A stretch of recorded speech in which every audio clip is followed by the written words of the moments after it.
Eduardo Leite, o atual governador do Rio Grande do Sul, recentemente se declarou homossexual. Ele governa pelo PSDB e ele também declarou apoio ao presidente Bolsonaro nas eleições, assim como foi fortemente envolvido e entusiasta da reforma da Previdência. A grande questão é, isso é bom? Isso é ruim?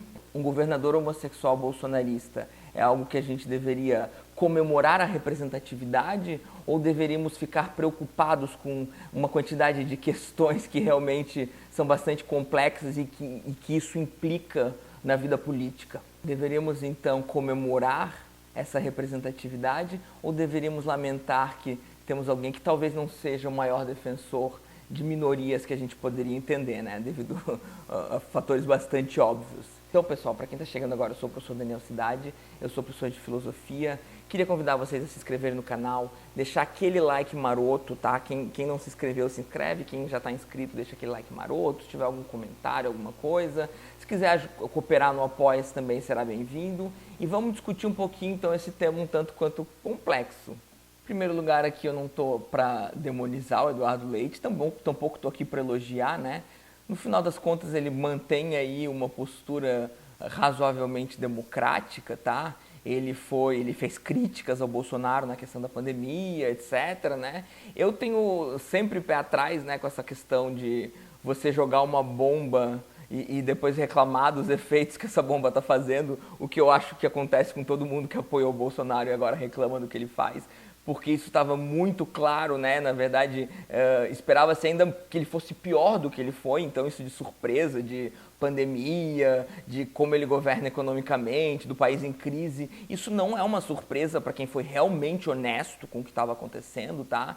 Então, assim, não tem desculpa, não foi um erro honesto, não foi nada. Qualquer apoio desses políticos é um apoio que visa a sua vida política acima do bem comum, tá? Então, a gente precisa deixar isso bem claro quando a gente for discutir esse tema. Também precisa ficar claro que não é uma questão isolada, tá? Não é um caso isolado de pessoas gays, de pessoas de várias minorias que são diretamente afetadas pelo governo Bolsonaro e pelas políticas econômicas, políticas, sociais, tá? Defenderem ele. De fato, isso é um fenômeno bastante complexo, bastante difícil de entender, mas ele existe, ele é forte e ele é estatisticamente relevante. Então, assim, é óbvio, né, que é legal assumir-se gay, é legal que um representante tão forte, né, um governador de um estado brasileiro assuma-se gay. Isso traz representatividade, isso é legal e eu não quero criticar isso, eu não quero dizer que seria melhor que ele tivesse ficado no armário. Não, é legal, a gente tem que comemorar sim que um governador eleito democraticamente assuma-se homossexual. Isso é importante, isso ajuda a naturalizar na nossa sociedade a homossexualidade e todas as outras minorias que precisam ser naturalizadas, né? Tem aí um motivo para celebrar em algum grau, tá? Mas isso também não é motivo para muita festa, né? Parabéns por fazer o mínimo, Eduardo Leite, né? Parabéns por fazer o mínimo, é uma coisa muito interessante, porque ele fez o mínimo, né? Ele não está sendo um grande governante, não é alguém que, nossa, agora virou um ícone dos movimentos do LGBT, etc. Tá? Ele é simplesmente alguém que tem ideias conservadoras, tem ideias neoliberais e, porventura, ele é homossexual e ele não tem vergonha disso. Isso é legal, mas né, esse conservadorismo, esse neoliberalismo aí é um problema, continua sendo um problema, né? Se ele estiver travestido de uma bandeira colorida, bonita, que eu aprecio, ele continua sendo um problema, ele é só um problema bonito agora. O que a gente precisa entender é que representatividade, algo extremamente importante, não passa a surgir magicamente quando alguém de uma minoria assume uma posição de poder. Representatividade precisa ser mais robusto. Representatividade precisa que essa pessoa esteja comprometida em lutar pelos melhores interesses dessas minorias. E não me parece tanto o caso do Eduardo Leite. É muito comum que as minorias encontrem-se em posição precária em defesa de seus direitos. E a gente vive um pouco isso, né? É uma precariedade de defesa de seus direitos quando a gente tem um governador homossexual bolsonarista. Mais do que ser homossexual, mais importante do que isso, é importante que exista uma política, exista uma existência política do indivíduo que está nessa posição de poder, que se harmonize com os interesses, que se harmonize com o bem-estar das populações, das minorias que deveriam ser defendidas na política, nas minorias que precisam de representatividade, nas minorias que precisam que os seus direitos deixem de ser meramente formais, como são agora, e se tornem substanciais. Se é uma verdade que eu jamais vou contestar, de que os homossexuais eles precisam de representatividade, de que isso ajuda a naturalizar toda a questão e isso facilita para lidar com essa questão que não deveria ser problemática, mas tá? É mais verdade ainda que homossexuais e minorias de modo gerais, tá, gente? Eu estou falando aqui usando como exemplo os homossexuais, mas eu poderia estar falando de várias minorias. É mais importante aqui que eles precisem de SUS, tá?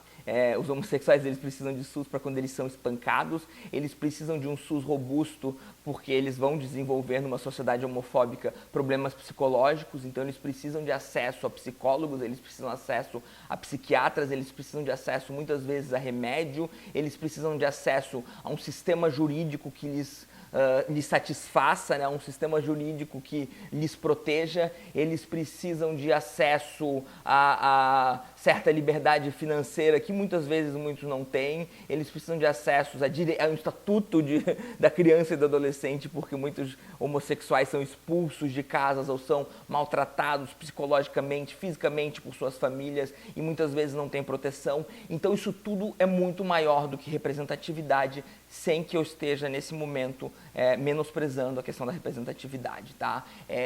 Condições materiais para viver uma vida livre, para viver uma vida saudável, para viver uma vida democrática, para viver uma vida que lhes possibilite compreender as relações de poder, acessar as relações de poder e entrar nessa luta para mudar o mundo. E o Eduardo Leite, ele não preenche esses pré-requisitos.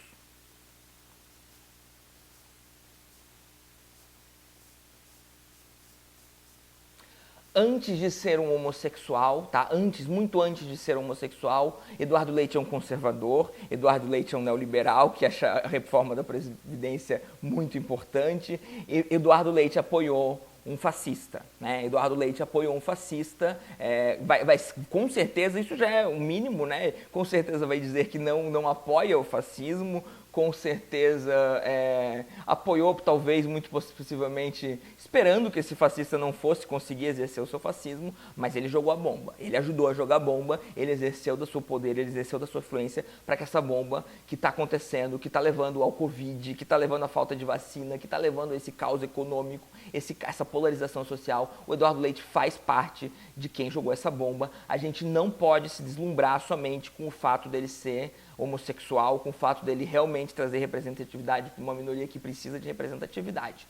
Então a gente tem, né, essa questão um tanto contraditória, e eu diria que de uma posição pós-moderna não é um problema, né? De uma posição pós-moderna a gente precisaria escolher se a gente vai comemorar um governador homossexual ou se a gente vai lamentar que ele tenha posições conservadoras, que ele tenha apoiado um fascista. Eu acho que dá para fazer as duas coisas ao mesmo tempo. Eu comemoro a representatividade e eu lamento a carência de defesas robustas aos direitos dos homossexuais que, com certeza, não vão vir se depender só dele.